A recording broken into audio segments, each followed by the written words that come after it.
Well, we made it through the night. It's looking like a beautiful morning, but there's still lots of clouds over Humphreys. Dark clouds. So my mission this morning is to get off of this frickin' mountain. The storms let up maybe around a little past sunset, and I was able to open my vestibule doors and at least keep my tent itself dry. My clothes are still quite soaked, so I'm eating a warm breakfast, some oatmeal. I'm gonna have my coffee just like I always do. Really get my belly filled. Do the manual labor of breaking camp. I'm gonna put on those wet clothes, and then I'm gonna start hiking, because I think the best way for me to stay warm and dry off those clothes is to move. So I just had to backtrack 0.4, so 0.8 of a mile round trip to pick up this, which fell out of my pocket because I left my pocket open, unzipped. That is a DCF glove or mitten by Hilltop Packs, I think.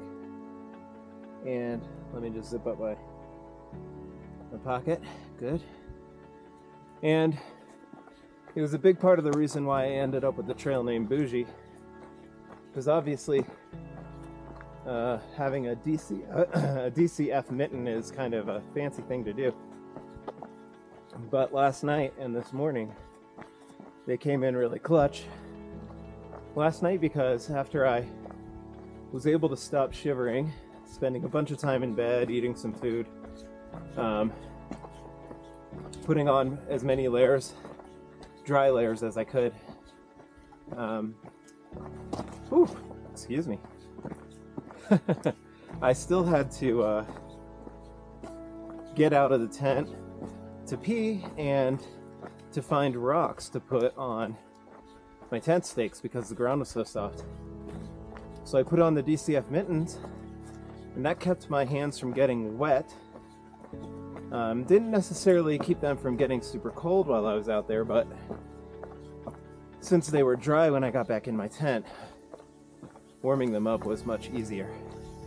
And then this morning, I used them again to break down my tent for the same purpose, and I put them on over top of my gloves for the first mile or so while I was warming up, because my gloves were still very much soaked, just like all of my clothes.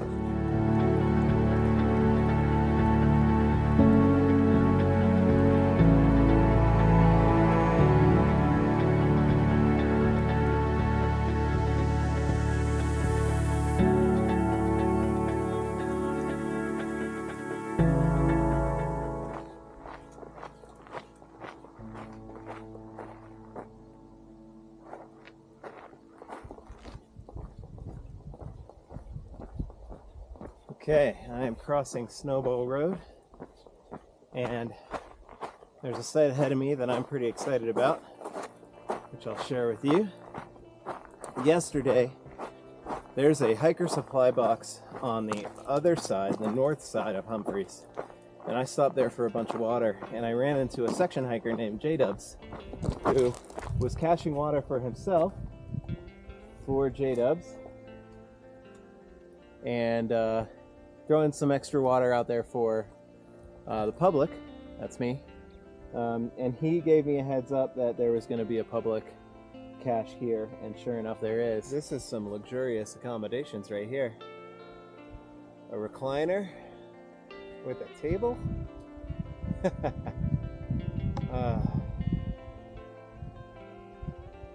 Okay, so let's get a status update here.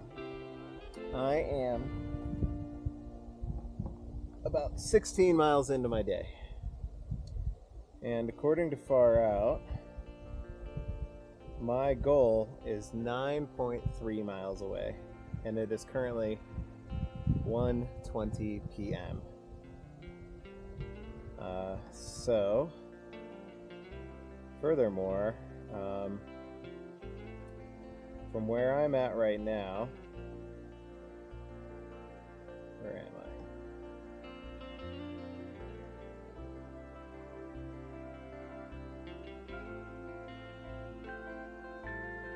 Okay. From where I'm at right now, it is mostly downhill. Exciting milestone time. I just passed, a little while ago, 200 miles from the northern terminus on trail. So that now means that while I started my southbound journey with 500 miles to go, I have now completed 500 miles of the trail, and I only have 300 miles to go. That is exciting.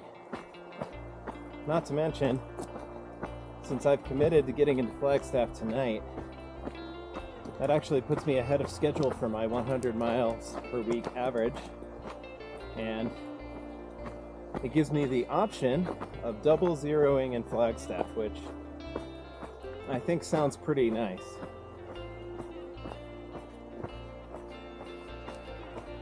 So I think I might do that.